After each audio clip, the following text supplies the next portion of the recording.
جو شخص چھپا کر صدقہ دے حتیٰ کہ اس کے بائیں ہاتھ کو پتہ نہ چلے کہ اس کے دائیں ہاتھ نے کیا خرچ کیا ہے. یعنی یہ سرکار نے ایک مثال سے دی ہے، ورنہ آپ دے رہے ہیں تو یہ کوئی علم کوئی رکھتا ہے ہاتھ کے اس کو پتہ ہی نہ چلے. مراد یہ ہے کہ چھپ کے سے صدقہ دینا، حتیٰ کہ آپ کے جو قریبی لوگ ہیں چھپا کے سجدہ دیں، ان تک کو پتہ نہ چلے کہ آپ کیا کر رہے ہیں. امام غزالی رحمۃ اللہ علیہ نے لکھا ہے کہ پہلے زمانے میں جب اکابرین کسی اپنے دوست کی، کسی غریب کی مدد کرنا چاہتے تو دراہم یا دنانیر ایک تھیلی میں ڈالتے اور اس میں ایک پرچی ڈال دیتے تھے کہ اگر آپ اسے قبول کر لیں تو ہم پر احسان ہوگا. اور نیچے یہ نہیں لکھتے تھے شاکر فرام گجرات، نہ کوئی اپنی نشانی، بالکل بس یہ آپ قبول فرما لیں ہم پہ احسان ہوگا. اور پھر رات کے اندھیرے میں ان کے صحن میں پھینک دیا کرتے تھے. وہ چھن سے گرتی تو وہ آ کے دیکھتا ہے کیا ہے، دیکھا تو اس میں یہ لکھا ہوا ہے. باہر نکل کے دیکھا کوئی آدمی ہے ہی نہیں. ٹھیک ہے، یہ ہوتا ہے اللہ کی رضا کی خاطر چپ چاپ صدقہ کرنا، پتہ ہی نہ چلے. تو لیکن ہمارے ہاں کیا ہوتا ہے، جتنے مطلب آج کل لوگ صدقات کر رہے ہیں بہت ہی کم ایسے ہوتے ہیں، ماشاءاللہ ہیں ابھی بھی، ایسا نہیں ہے کہ نہیں ہے، کہ بہت ہی کم ایسے افراد ہیں جو یہ نہ چاہیں کہ میرا صدقہ ظاہر ہو جائے. کوئی تو اپنے ناموں کا اعلان کروائے گا، کوئی سیلفی بنائے گا، فوٹویں کھنچوائیں گے، اور یا پھر محفل میں اشارے کریں گے کسی مجلس میں تاکہ لوگ سمجھ جائیں کہ یہ جو اس کی اگر شادی ہو رہی ہے لڑکے کی، یہ میں نے مدد کی ہے، ورنہ اس کے پاس تو کچھ بھی نہیں تھا، ظاہر ہو جائے.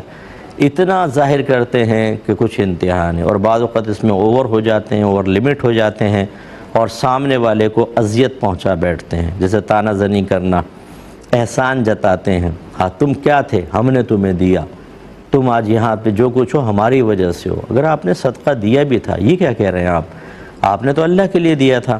تو اللہ تعالیٰ نے ارشاد فرمایا کہ لا تبطلوا صدقاتکم بالمن والاذی، اپنے صدقات کو احسان جتا کر اور اذیت پہنچا کر ضائع مت کرو.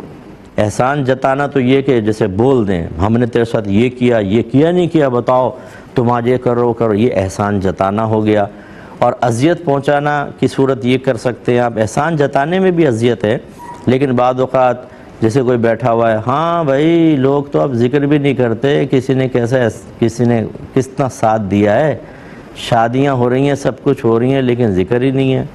یعنی اب تاکہ لوگ سمجھ جائیں کہ حضرت نے، اب وہ بیچارہ گلٹ فیل کر رہا ہے، وہ شریف النفس آدمی ہے، وہ سفید پوش آدمی ہے، وہ عزت کا بھرم رکھ رہا تھا، لیکن آپ نے اس کی عزت نفس کو کل کر دیا. بالکل سب کو پتہ چل گیا کہ مانگ کے شادی کر رہا ہے. اور یہ اذیت، کتنی اذیت، صدقہ باطل ہو جائے گا. آپ کو باطل کا مطلب کچھ بھی نہیں ملے گا آخرت کے اندر سوائے پھٹکار کے.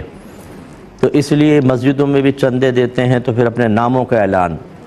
اچھا یہ بھی دیکھ لیں، میری والدہ سیدہ عائشہ صدیقہ رضی اللہ تعالی عنہا کا طریقہ کیا تھا کہ جب آپ کسی سائل کو کچھ دیتی تو خادم سے فرماتی جا کے سنو یہ ہمیں کیا دعائیں دے رہا ہے. تو وہ جاتا، سنتا، واپس آ کے بتاتا یہ دعائیں دی ہیں، تو آپ وہی دعائیں اس سائل کو دیتی، اور پھر فرماتی میں یہ چاہتی ہوں کہ میرا صدقہ خالصتاً اللہ کی بارگاہ میں پہنچے، اس کی دعائیں اس کا بدلہ نہ بن جائے، اس لیے دعاؤں کے بدلے میں دعائیں دے دیں، صدقہ اب خالص اللہ کی بارگاہ میں پہنچے گا، انعام اللہ کی طرف سے ملے گا. لیکن ہم کیا کرتے ہیں، چلے ایک تو ہوتا ہے آپ نے دیا، آپ نہیں چاہتے تھے، اس نے دعا دے دی، کوئی بات نہیں ٹھیک ہے. ایک ہے بابا یہ لے لو، دعا کرنا ہمارے لیے. کیوں دے رہے ہیں آپ دعا کے لیے؟ تو بدلہ لے لیا آپ نے، دنیا میں بدلہ لے لیا. بلکہ کہتے ہیں ہاتھ اٹھا کے بابا دعا کرنا، ذرا دعا کرنا، میرا ویزا نہیں لگ رہا. یہ صدقہ جو ہے نا یہ آپ کا ہو سکتا ہے اللہ کے لیے نہ کہلائے بلکہ ویزے کے لیے کہلائے، بچی کی شادی کے لیے کہلائے. دے دیں اللہ کی رضا کی خاطر، کچھ دعا نہ کروائیں اگر ہمت والے ہیں تو. اللہ دیکھ رہا ہے، اللہ نہیں جانتا، اللہ کو نہیں پتا کہ آپ کس ٹائم کیا دے رہے ہیں اور آپ کا کیا مقصد ہے. یہ اللہ کو اتنا غافل سمجھا ہوا ہے ہم نے کہ پہلے ہم اس کو دیں گے، پھر وہ دعا کرے گا تو اللہ تعالیٰ سن سکے گا، اور سنے گا تو ہماری دعا پوری کرے گا. یہ عقیدہ ہے ہمارا. یعنی اتنے ضعیف عقائد کے ساتھ ہم چل رہے ہوتے ہیں، یا عقیدہ اگر صحیح بھی ہے لیکن ہم اپنا احتساب نہیں کرتے ہیں، ہم اپنے بارے میں غور و تفکر نہیں کرتے ہیں، اپنی نیتیں، اپنے ارادے، اپنے فیصلے، اپنے قصد و ارادے کو بالکل جانچنے پرکھنے کی کوشش نہیں کرتے ہیں، اور یہ خرابی ہمارے معاشرے میں بہت ہی زیادہ ہیں۔ تو کوشش کریں کہ اب جب بھی آپ صدقہ دیں پتہ ہی نہ چلے، بس چپ چاپ کریں۔ یہ بھی آزما کر دیکھیں کہ کتنا بوجھ محسوس ہوتا ہے دل کے اوپر، کیونکہ نفس کہتا ہے ظاہر ہو، میری واہ واہ ہو، لوگوں کو معلوم ہو جائے کم از کم کہ ہم نے کیا۔ نو، بالکل بس اللہ جانتا ہے، ہمارا اعتقاد ہے، ہمارا ایمان ہے، اور وہی آخرت میں انعام دے گا۔ کمال جب ہوگا جب آپ کو آخرت میں اس عمل کے بدلے انعام ملے گا، اور یہی لوگ جن کو آپ سنانا چاہتے ہیں، متاثر کرنا چاہتے ہیں، یہ وہاں پر آپ کو انعام ملتے ہوئے دیکھیں گے تو اتنے حیرت زدہ ہو جائیں گے، یہ اس کو اتنے بڑے بڑے انعام کیسے مل رہے ہیں۔ لیکن اگر آپ نے ان کو سنا دیا، ان کی واہ واہ سمیٹ لی، ان کے اپنے نیک عمل کے بدلے میں مجلس اور محفل میں مرکزی حیثیت حاصل کر لی، ہو سکتا ہے میدان محشر میں اللہ تعالیٰ محروم کر دے کہ تمہارا صدقہ تو باطل ہو گیا۔ پھر بھی یہ موجود ہوں گے، ان کے سامنے کتنی بے عزتی ہوگی۔ اب یا تو دنیا کی عزت لے لیں یا آخرت کی عزت لے لی جائے۔